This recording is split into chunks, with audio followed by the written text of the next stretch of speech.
જય જગન્નાથ જય જગન્નાથ જય જગન્નાથના જય ઘોષથી આખું નગર ગુંજી ઉઠ્યું। ઝાલોદ નગરમાં આનબાન શાનથી જગન્નાથ ભગવાનની રથયાત્રા નીકળી ભક્તોનું ઘોડાપૂર ઉમટી પડ્યું।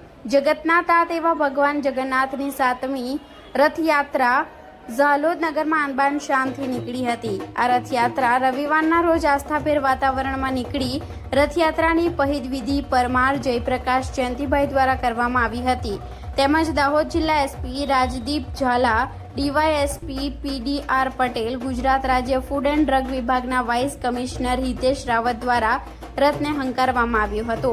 રથમાં સવાર થઈ ભગવાન જગન્નાથ, બહેન સુભદ્રા અને ભાઈ બલરામ નિજ નિવાસ રણછોડરાય મંદિરથી નગરચર્યા કરવા નીકળ્યા હતા।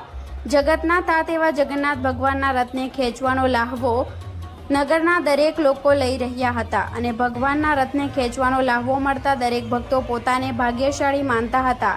એટલે જ કહેવાય છે કે દરેક વ્યક્તિના જીવનરૂપી રથની દોરી જગતના તાત એવા જગન્નાથ પાસે છે। આ રથયાત્રાની મુખ્ય વિશેષતા એ હતી કે નગરના મોટાભાગના લોકો પારંપરિક વેશમાં જોવા મળ્યા હતા। રથયાત્રા દરમિયાન સનાતન હિન્દુ સમિતિ દ્વારા રાખવામાં આવેલા વિવિધ ઝાંખી તેમજ અખાડાઓએ આગવું આકર્ષણ ઊભું કર્યું હતું। નયનરમ્ય સાક્ષાત ભગવાન જોવાતા હોય તેવી સુંદર ઝાંખી તેમજ પ્રતાપપુરીથી આવેલા જેસીબી પર અખાડાના કરતબ જોઈ સૌ કોઈ દંગ રહી ગયા હતા। ભક્તિના રંગમાં નગરજનો નાચતા ઝૂમતા તેમજ રાસ ગરબા કરતા જોવા મળ્યા હતા। ભગવાન જગન્નાથજીનું મોસાળું એટલે નગરનું સૌથી પૌરાણિક ગીતા મંદિર। ત્યાં દાહોદ જિલ્લા પંચાયતના પૂર્વ પ્રમુખ શીતલબેન વાઘેલા દ્વારા ભગવાનનું મામેરું ભરવામાં આવ્યું હતું।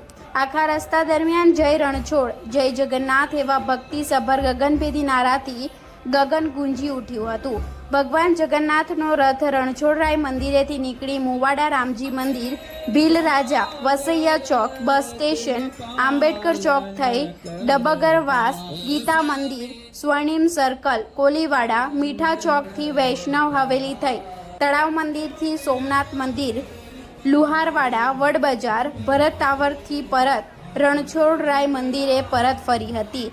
Bureau report, Gujarat crime news, Jhalod.